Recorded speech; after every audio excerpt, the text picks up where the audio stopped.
Hi, Pookie.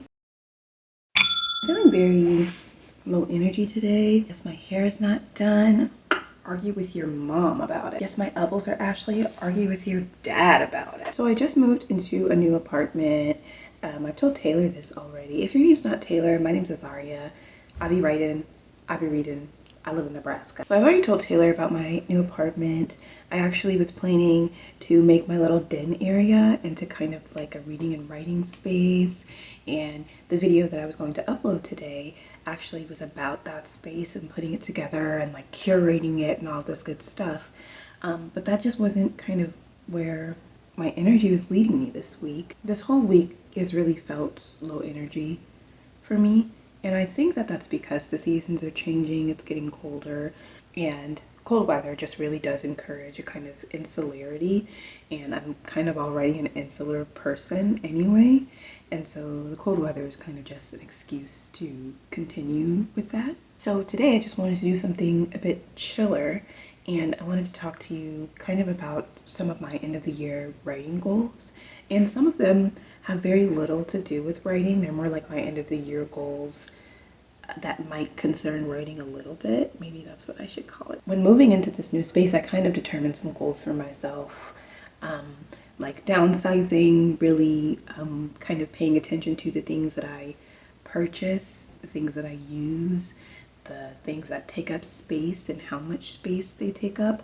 All of that has become really important to me, and not just because I found myself packing and moving a bunch of useless items, but also because I found myself packing and moving a lot of items that I don't have any sort of connection with.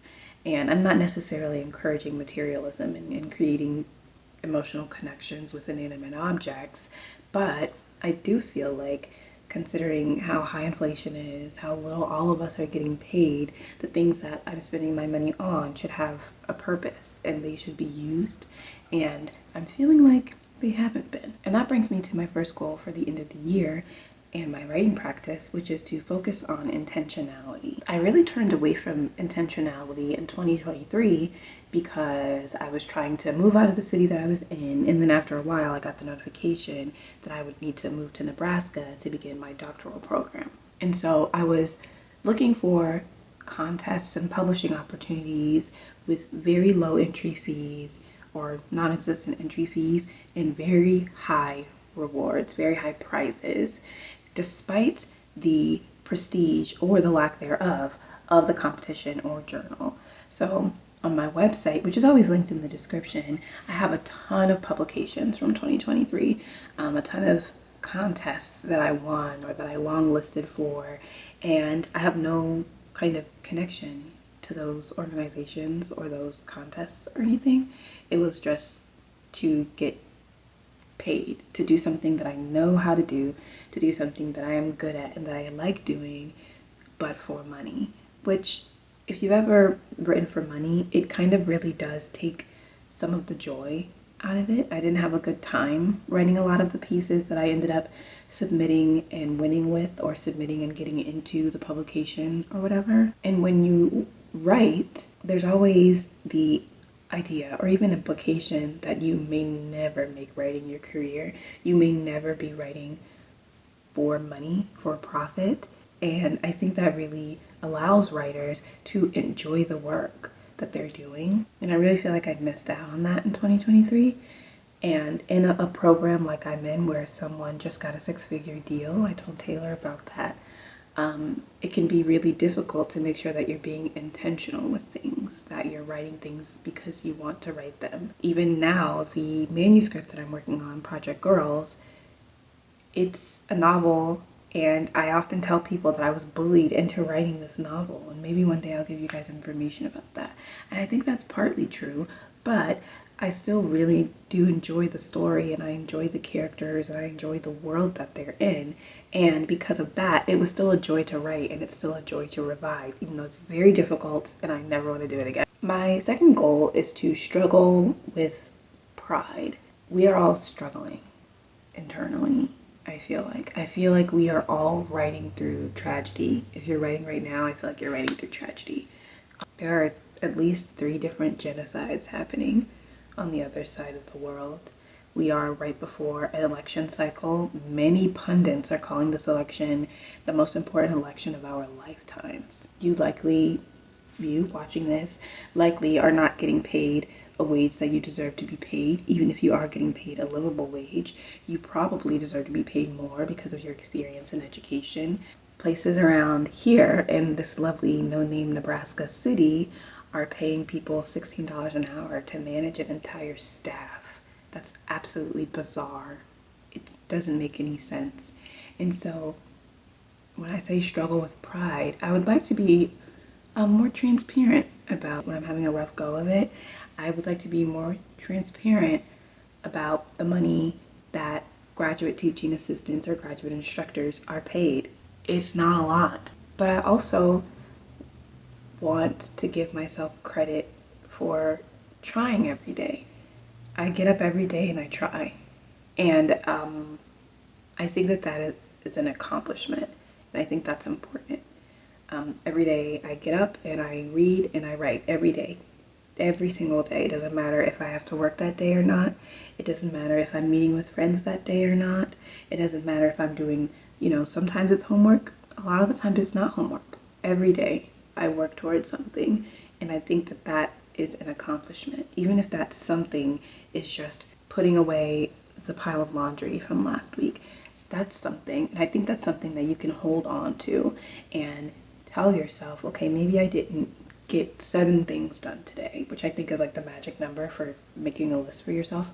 But I did do something. I didn't just do nothing. I got up and I tried today.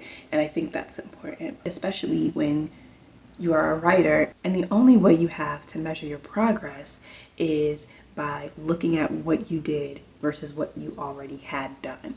9 times out of 10 when you're a writer, no one is going to be there to congratulate you. No one's going to sort of hold on to the words and phrases that you hold on to, that you feel so drawn to. And so it's really important for you to kind of set the standard for yourself and to congratulate yourself when you feel like you've accomplished something. My next writing goal for the end of 2024 is just about writing. It's actually to finish the first and second round of revisions for Project Girls. I have 4 chapters left in the first round of revisions, and for the second round, I'm just going back and adding some things that I highlighted throughout the manuscript. So that second round really shouldn't take me very long at all, but that is probably it for the novel in the end of the year. I'm not aiming to do any more than that. I'm aiming to revise the last 4 chapters and then to go back and add in the things that I noted that I need to add in, and that's it. And that actually brings me into my next goal, which is to be nicer to myself. If you watched my video about my first residency experience, you probably remember me making these goals for myself and then not reaching them because I was essentially overloading my plate. I was putting way too much on my plate to do every day. Even though I was there for an entire week with nothing but writing and reading to do all week, I couldn't gauge what was too much work to ask of myself. And I really want to be better about that. I want to kind of understand what my limits are and stick to those. I think it's great to push yourself. I think it's absolutely wonderful to kind of test your limits and to see what you can accomplish when kind of pushed to the edge, but you can't always push yourself to the edge. If you're pushing yourself to the edge every day, then that's no longer the edge. That's normal for you. And so I really just want to be nicer to myself in terms of my writing practice. I try to write every day, not try, like I said, I write every day. It feels more like a necessity than something that I plan on doing. It just happens every day. And so I think that that's fine because it's more of a passive thing. However, I plan to revise at least half a chapter of my novel every week.